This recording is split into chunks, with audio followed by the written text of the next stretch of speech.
लाखोंची उदारी, नग्न करून दिला चोप, प्रेत जाळून पुरावा नष्ट, ऐकूनच हादरून जाल. सिद्धिविनायक उर्फ पक्या अचानक गायब झाला.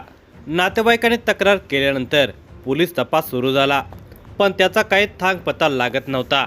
त्याने दोघांच्याकडून व्याजाने पैसे घेतले होते. त्या दोघांच्याकडे संशयातून पोलिसांनी चौकशी केली, पण हाती काहीच लागले नाही. ते दोघे अत्यंत सराईतपणे उत्तर देऊन पोलिसांच्या तावडीतून सुटले. खरे ते बिनधास्त होते, कारण त्यांनाच माहिती होते की पक्या जिवंतच नाही.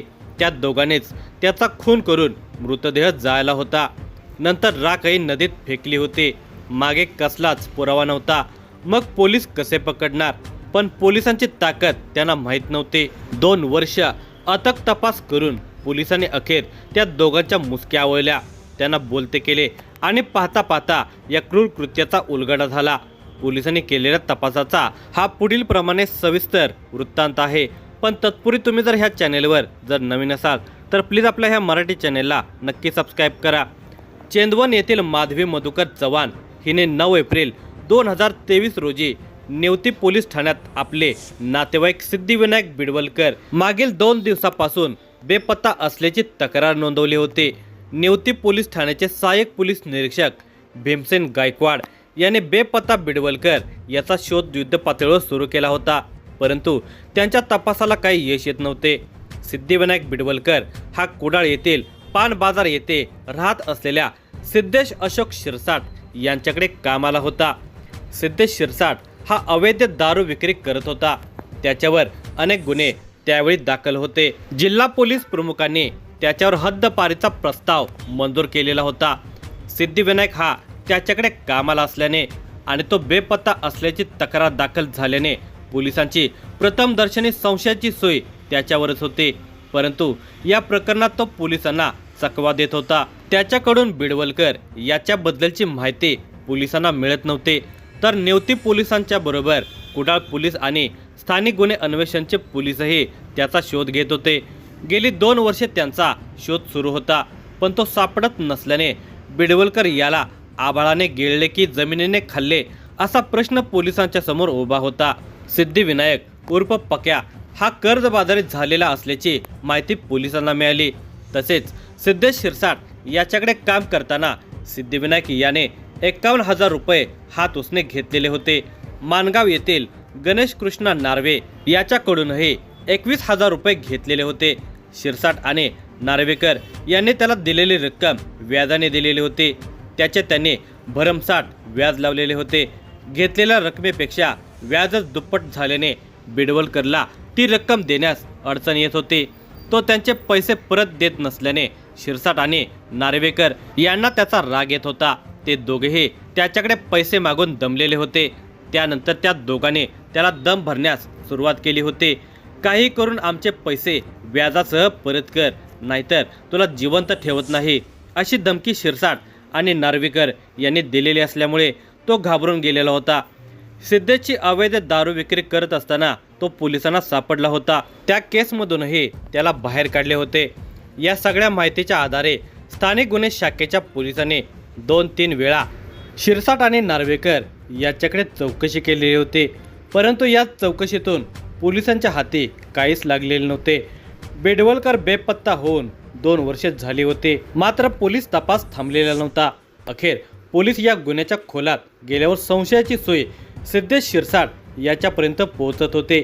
एप्रिल 2025 मध्ये पोलिसांनी संशयावरून सिद्धेश शिरसाट याला ताब्यात घेतल्यावर त्याने आपण चौघांनी मिळून सिद्धिविनायक बिडवलकर याचे पैशाच्या कारणातून अपहरण केल्याची माहिती पोलिसांना दिली. त्याच्या धक्कादायक खुलाशाने पोलीसही चक्रावून गेले. सिद्धेश शिरसाट, गणेश नार्वेकर या दोघांना आणि सातारा येथील त्याचे मित्र सर्वेश केरकर, पिंगोळी येथील अमोल उर्फ वल्लभ श्रीरंग शिरसाट अशा चौघांना कुडाळ पोलिसांनी सिद्धिविनायक बिडवलकर याचे अपहरण आणि खून करून पुरावा नष्ट केल्याप्रकरणी ताब्यात घेतले. दिनांक 9 मार्च 2023 रोजी सिद्धेश शिरसाट आणि गणेश नार्वेकर यांनी सिद्धिविनायक बिडवलकर याला कुडाळ तालुक्यातील चेंदवन येथील नाईकनगर येथील त्याच्या राहत्या घरातून उचलले होते. त्याला कुडाळ येथील अमोल शिरसाट याच्या पंचायत समिती मागील घरात आणून जबर मारहाण केली होती. तो त्याचे घेतलेले पैसे परत देत नव्हता, म्हणून शिरसाट याच्या घरात त्याला पूर्णपणे नग्न करून मारहाण केली होती. त्या मारहाणीचा व्हिडिओ बनवण्यात आला होता. त्याने केलेल्या मारहाणीत बिडवलकरचा जागेत मृत्यू झालेला होता. आता त्याच्या मृतदेहाचे काय करायचे असा प्रश्न होता. मग मारेकऱ्यांनी रातोरात एक कार भाड्याने केली. मृतदेह त्या कारमध्ये ठेवला आणि सावंतवाडी सातारा येथील आपला मित्र सर्वेश केरकर याच्या घराकडे नेला. त्याने सातारा येथील बाजारपेठ नजीक असणाऱ्या स्मशानभूमीत बिडवलकर याचा मृतदेह नेऊन जाळून टाकूया असा त्यांनी सल्ला दिला. त्यानुसार त्या चौघांनी सातारा येथील स्मशानभूमीत बिडवलकर याचा मृतदेह जाळून टाकला. तेथील स्मशानभूमीत असणाऱ्या व्यवस्थापकाला त्याने बिडवलकर हा पाहुणा असल्याचे सांगून त्याच्या मृतदेहाची विल्हेवाट लावली. त्यानंतर पहाटे त्याची राख आणि हाडे तेरखोल नदीत टाकून सगळा पुरावा नष्ट केला. जणू काही घडलेच नाही अशा आविर्भावात ते चौघेजण 2 वर्ष वावरत होते. परंतु गुन्हेगार हे किती चलाक आणि हुशार असले तरी पोलीस त्यांच्या पुढे 2 पावले असतात हे त्यांना माहिती नव्हते. या घटनेचा तपास पोलीस अधीक्षक सौरभ अग्रवाल, सावंतवाडी उपविभागीय पोलीस अधिकारी विनोद कांबळे यांच्या मार्गदर्शनाखाली स्थानिक गुन्हे शाखेचे पोलीस निरीक्षक राजेंद्र पाटील, कुडाळ पोलीस स्टेशनचे पोलीस निरीक्षक राजेंद्र मगदूम, नेवती पोलीस ठाण्याचे सहाय्यक पोलीस निरीक्षक भीमसेन गायकवाड यांनी केला आणि संशयितांच्या मुसक्या आवळून 2 वर्षांनी या गुन्ह्याला वाचा फोडली.